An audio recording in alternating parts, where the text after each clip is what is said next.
want me to do it, Lisa? Yeah. 6:30 call meeting order. Roll call, Councilman Demo, Councilman Burnett, Councilwoman Hargans, Councilman Valero, myself are all present. Please stand for the pledge of allegiance. I'll do it. Salute the flag.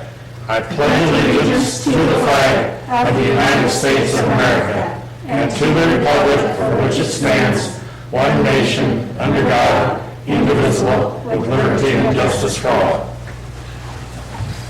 Heavenly Father, bless our time that we have together. Let us make kind and wise decisions for our town. And we ask that you look out for all of the first responders and those out in the storm. In your name we pray. Amen. Amen.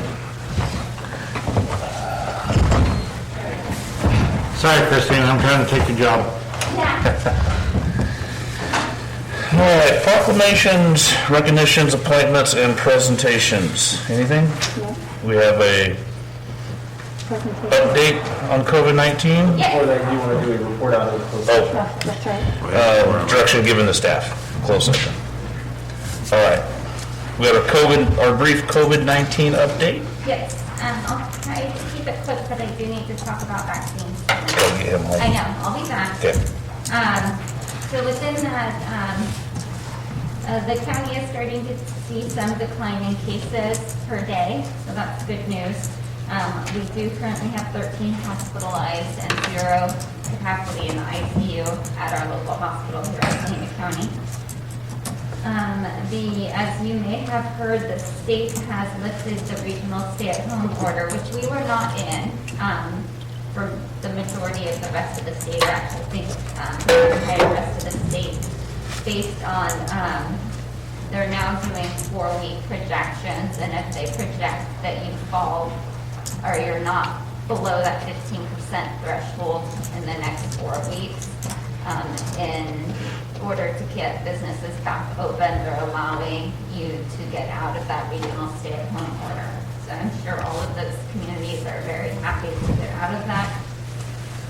And then moving on to vaccines, the county has received 3,365 doses of vaccine. They have administered 2,296 doses, and they have 1,090 doses on hand, and they anticipate to receive 700 more doses this week.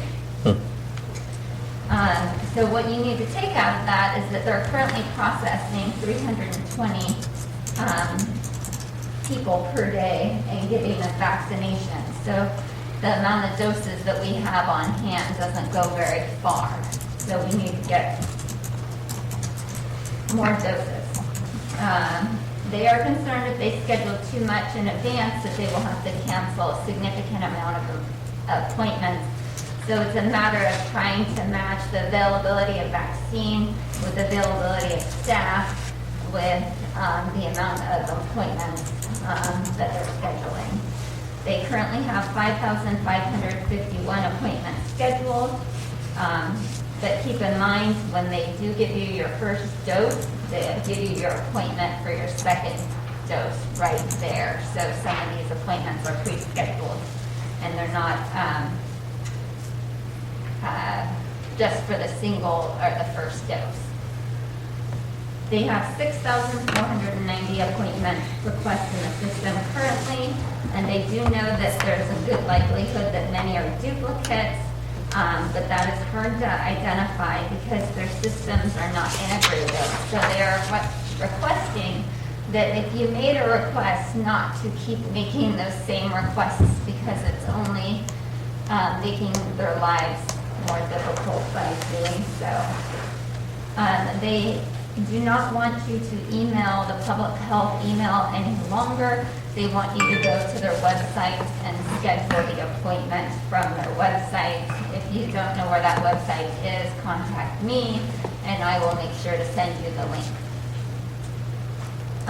They said that you can call, but they request that you only call if you don't have internet access. And further, if you know like an elderly person that doesn't have internet access, you can enter the information for them to schedule them for the appointment. so you can do that yourself, and you don't have to be related to do so. If there's anybody interested in volunteering to help administer vaccines, you don't need to be a nurse. Of course, to actually administer the vaccines, you do need to be a nurse, but they need other volunteers that you do not need to be a nurse to perform those duties. So if there's anybody interested, contact me and I will forward you to the appropriate person. And then on a secondary note, with the new administration, they changed FEMA's requirements, and some of you may know, but back in September, the federal government changed the ability for local governments to bill our costs for personal protective equipment and sanitization and disinfection costs, all the thermometers, everything that you see that's so common around City Hall these days. Initially, they said was reimbursable. They went back in September and said, no, you can only get it reimbursed if you can justify it to an actual case, and then you have to allocate a reasonable number of masks per se for the actual cleanup. It's pretty ridiculous. So they've gone back on that now, and so we can get reimbursed for all of our PPE and disinfection costs, and believe it or not, it is a significant sum of money by this date, because we've been doing this for a year now. So within that, originally when we had excess of the coronavirus relief funds that were left over after the business assistance grant program, I was going to ask the council to utilize the remaining of those funds to cover our own PPE costs and disinfection costs. But now with the new FEMA, or the change in the FEMA guidelines, I feel comfortable attributing those to FEMA. And we'll be asking at a later point for the council to possibly consider utilizing the remaining funding that we have allocated to further support businesses by creating an online marketplace that would create online sales for small businesses through a centralized website, which would benefit our businesses beyond just the COVID pandemic, understanding that most people have, even more so than they did previously, are turning to online and to the internet to make purchases. That's not going to go away after the pandemic, that this will allow them to, or help them transition to online sales. So I'm not ready to give that proposal to you tonight, but expect it forthcoming. Can I ask a question? Are they just allocating doses of the vaccine per county by population, or how are they? On Okay. per capita basis. So it's just a percentage of, okay. And it doesn't go to the state first, it goes directly from the federal government to the jurisdictions. Thank you.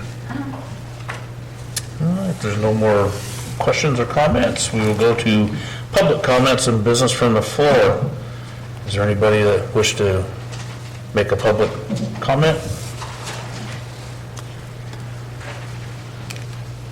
On something that is not on the agenda. Hi, good night. Hello, my name is Blaine Smith. So my name is Blaine Smith, and this is Riverly. We live at 1521 Big Lane. First, I wanted to start off by thanking our local police department and their hard work being very responsive to some issues we've been having since we moved back to Corning 6 months ago. Also, congratulations to the new mayor and the new council and returning council members for your election. Some of you know me and my family, but those of you who do not, I'm a fourth-generation family from Corning. Since going away and getting my education and start my professional life, I have been afforded the opportunity to come back and raise my daughter here in a small town that only has room for future opportunity. I wanted to bring an issue to the city manager, mayor, and city council that we have been facing on Fig Avenue, or I have coined it Corning's drag strip. To the exact location, crossroads between Houghton, Fig to 6th, where Woodson meets 6th Avenue.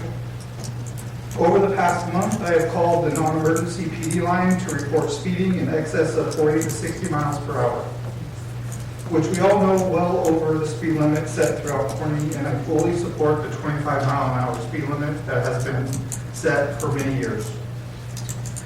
Sometimes cars pass by our house so fast, we can't even make out the make and model of the car.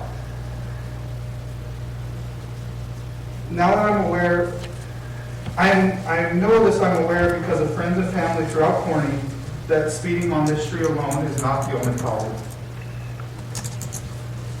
So I'm here today to offer my support and hope you will also begin conversations and implement a community speed awareness program. I highly respect the value of the speed limit set in the city limits and hope soon will be more will become more aware of the vehicle speed and how that is a public health issue.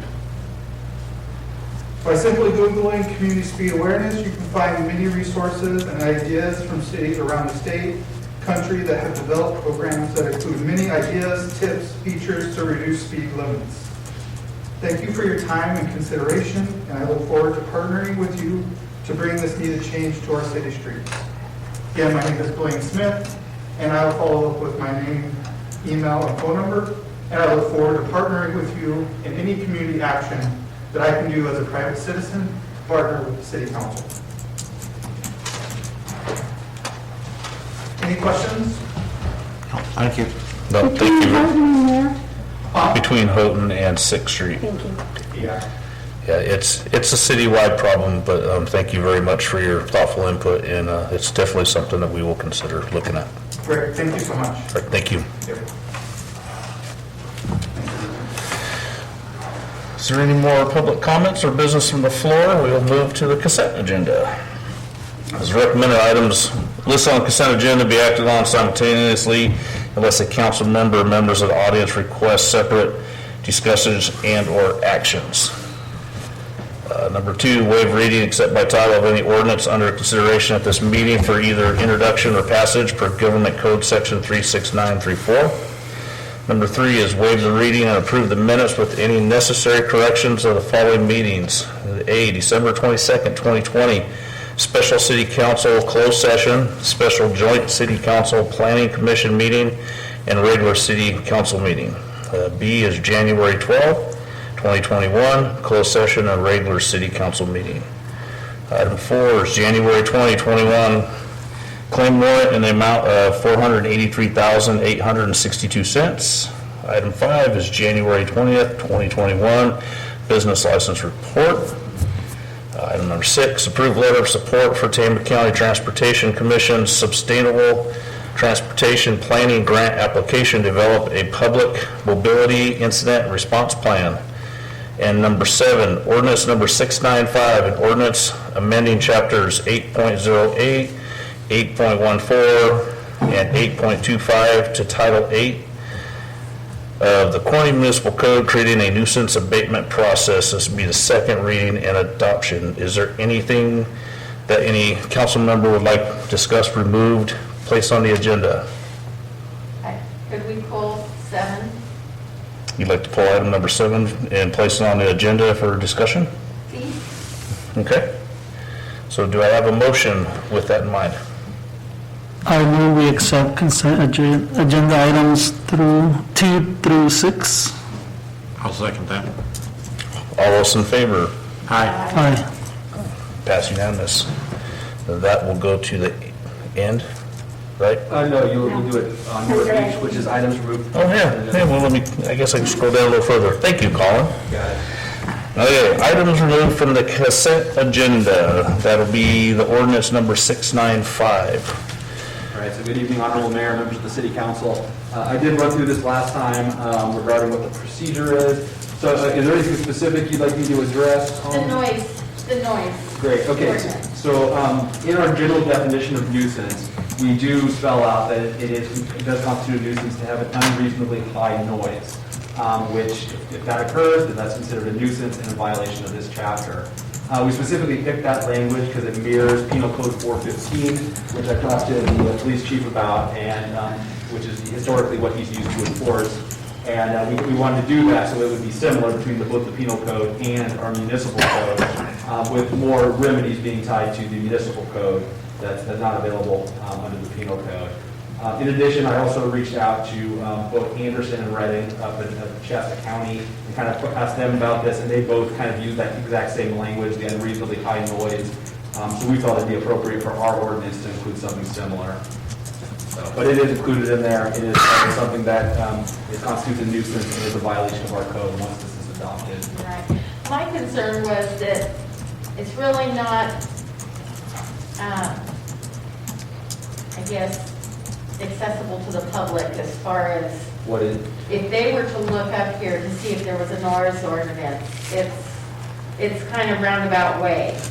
And unless it was explained to you really, right. like it is explained to us, they're not seeing that. And I think that because we addressed specifically the noise ordinance a few meetings back, in September or August, that we should at least acknowledge that it has been addressed to the public, that, there is this in place.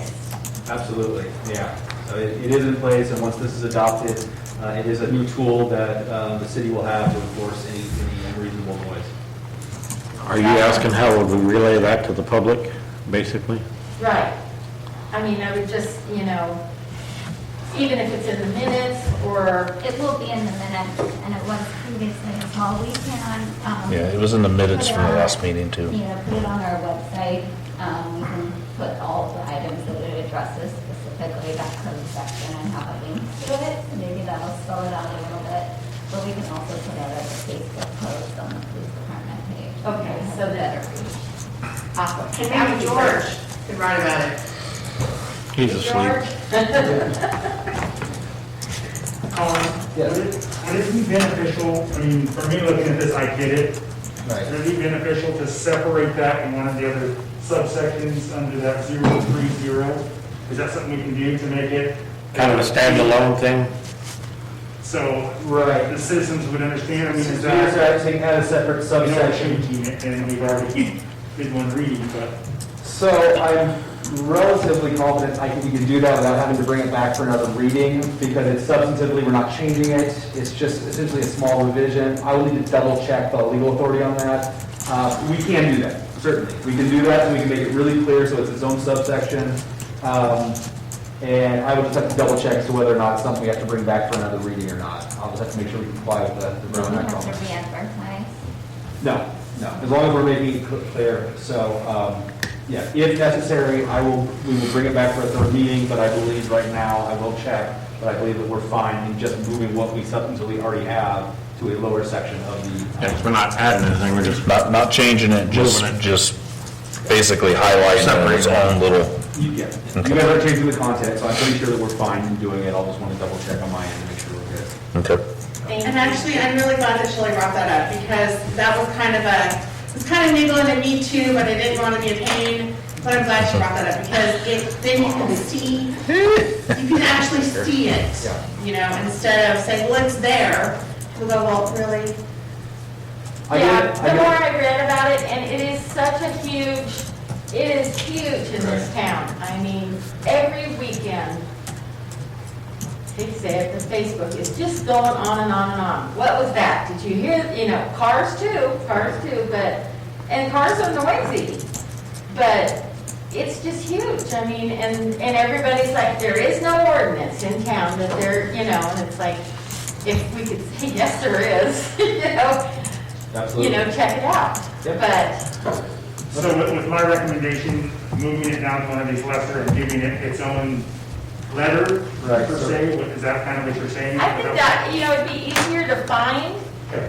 And plus, and like Christina said, can you post that on the police page that Well, I can post just about anything I want. all ordinances you're are public awesome? knowledge. So let me give you the clean language first. I'm going to move it to subsection R, is where it's going to be under 030, and then he can post it at that point. And we'll Perfect. be good to go. And within the posting, we'll want to describe the process more Right. than just the link of the Well, I think the biggest benefit of this entire process is gonna be now, when somebody does call and talk to one of Jeremiah's dispatchers, it's not gonna be, well, you know, it's gonna be, yes, I can send somebody out, there's a nuisance ordinance that covers it now. So when somebody does call with a complaint, they're not gonna get, we'll send somebody by, but there's not much we can do. They can also inform the complainants when they call, so that people understand that, yes, there is something that we can do if it matches with what's going It's also up on. to your discretion, if it's a habitual bickering neighbors,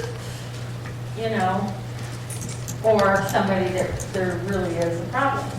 So Yeah. I think it's good, I just think it just needs to be made public, more public than indulging in sideways and every which way.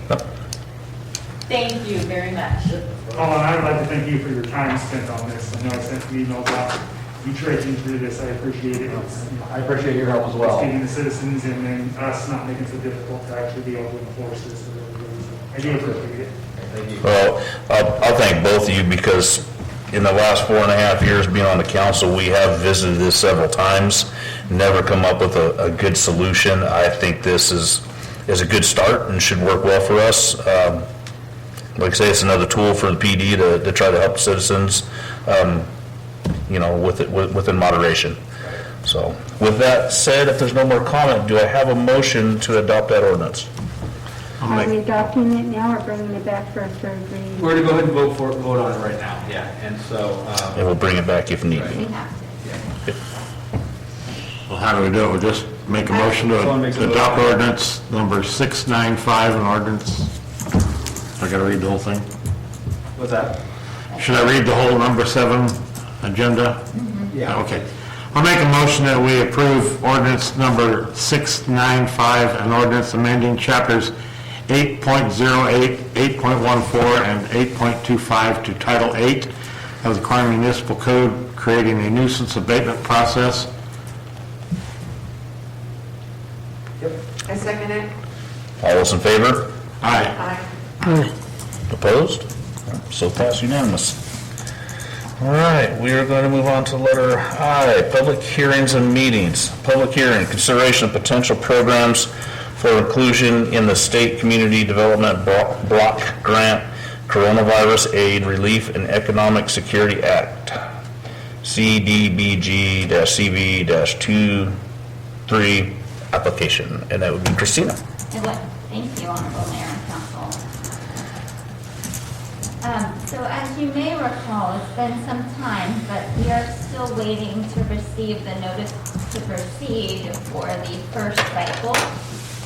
So I just want to preface that with this conversation that these community development block grant funds, unfortunately, when the federal government decided to put this coronavirus relief program into this pre-existing program, that perhaps they didn't realize that they dropped it into one of the most onerous programs that they possibly could. So I'm just going to preface it with that to start off.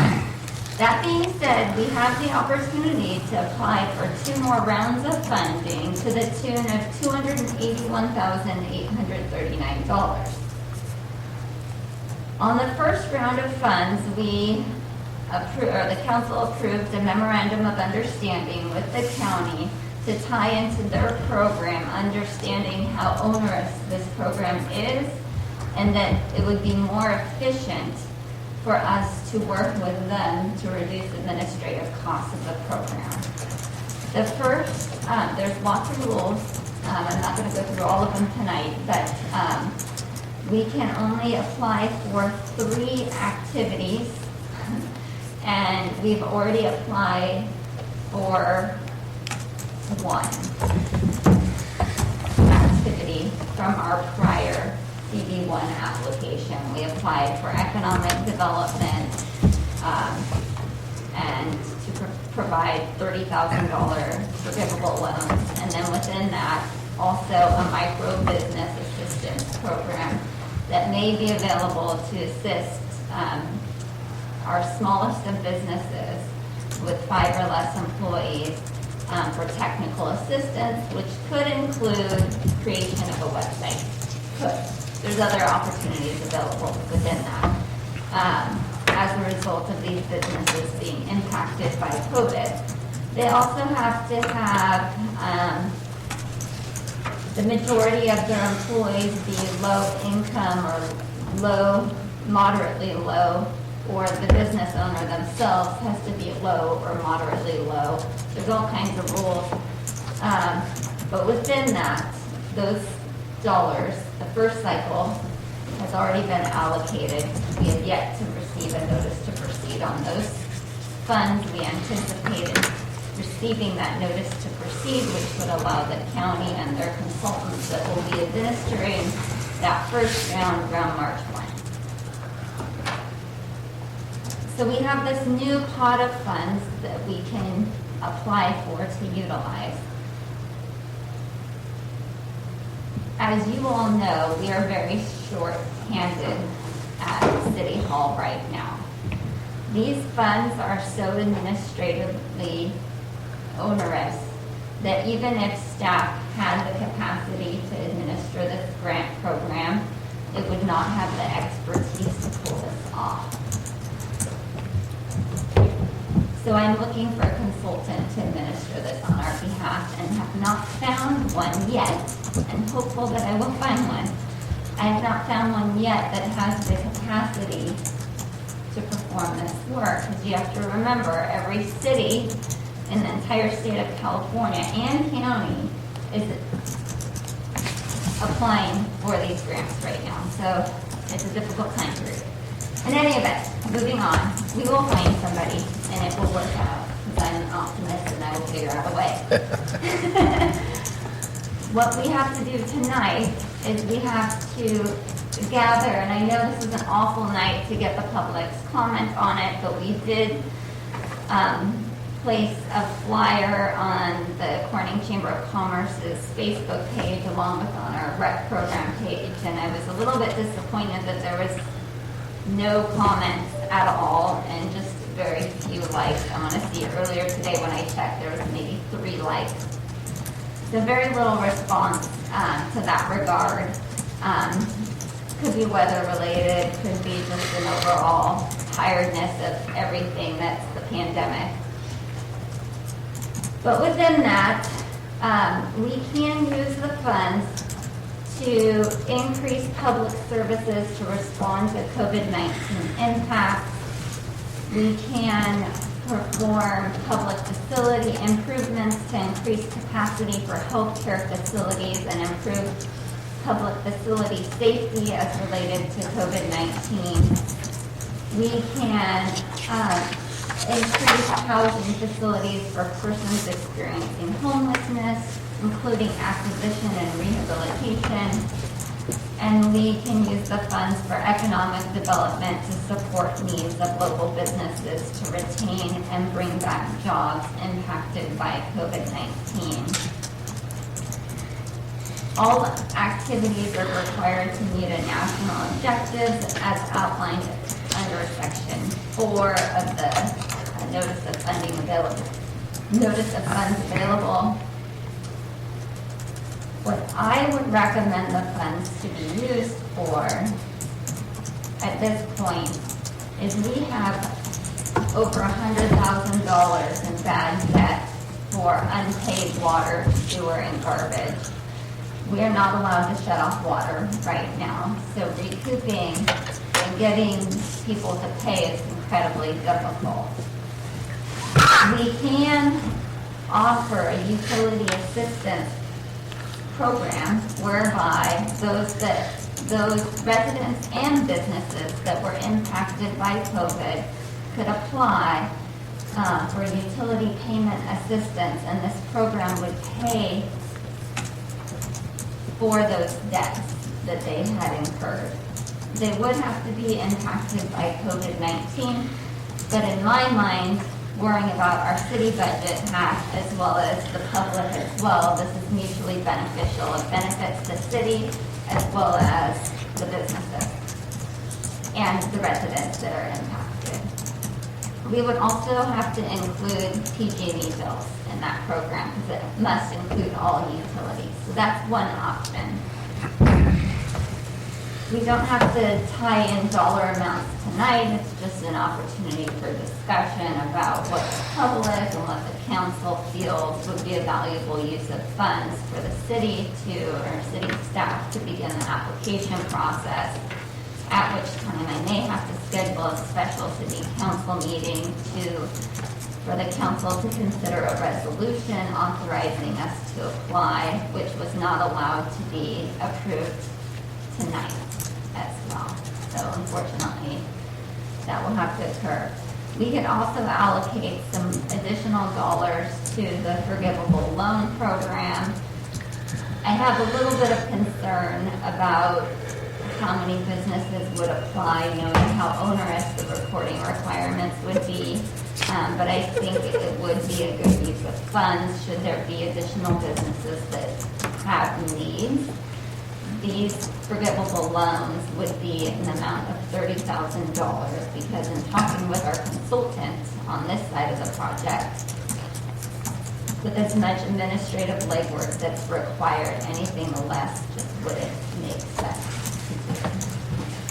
That portion of the program, our existing consultant through the county can take on. So we would just basically add an additional allocation of dollars to them that they would administer, should that be the council's desire, along with any desire of the council to allocate additional funds to business technical assistance.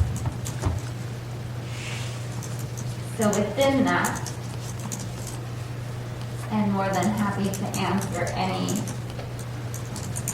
questions of the council and the public, we will need to open up the public hearing. But approximately 13% of the funding can be used towards administration, and I would propose at a later date that we fully use that funding allocation for a third-party consultant to administer the grant program on our behalf. So within that concludes my presentation, and I'm more than happy to take the comments of the public and the council into consideration, and we'll bring back a resolution at a further date. All right, at this time, I'm going to open the public hearing for consideration of the programs. Anybody from the public that would like to speak, make comment, have questions, concerns?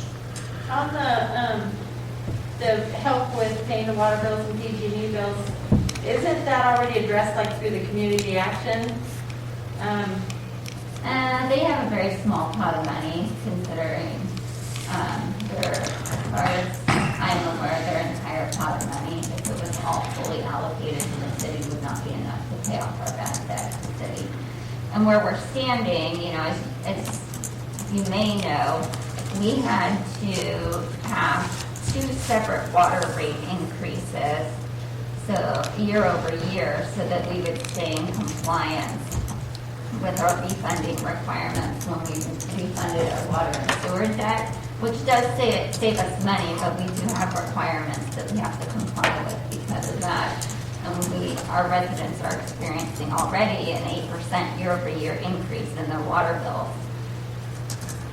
If this water debt continues, I will be coming back to the city, letting you know that we have to increase rates further. Well, I'm all in favor of anything we can do to help businesses that are struggling, and, if it's helping them pay their utility bills or whatever. I mean, I know we're going to help residents too, but whatever we can do to help the businesses in town, I'm all in favor of that. Yeah, I agree with that too. During her presentation, she alluded to, and we talked about it. It's a win-win because that debt's going to be there regardless at the end of this pandemic. People are still going to owe the debt. This way, the city can recoup some of its losses. People's debts are paid off, gets them out of the hole. And the third part of that is, with that debt being caught up, we're not looking at increasing water bills when people already can't pay their bills. Right. I would definitely be in favor. One question I did have, Christine, in that, what was like 75,000 was our first, or 78,000 the first go around. Of that money, how much of it has been applied for? Is it all gone? I mean, did we have 2 applicants? We haven't even opened it up for Oh, so it hasn't even been You applicated? can't even do that. 'cause Not you at haven't all. received the notice to proceed. Okay. You can't do anything until you receive that notice.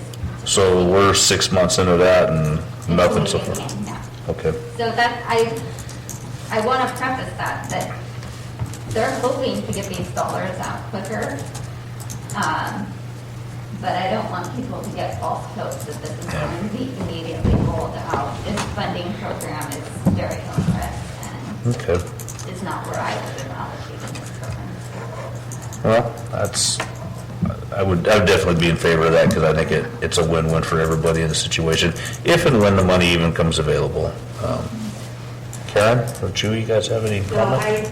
I think that, yeah, it would be good to reduce the city's debt and, or the stuff owed to the city, and also helping those families in need.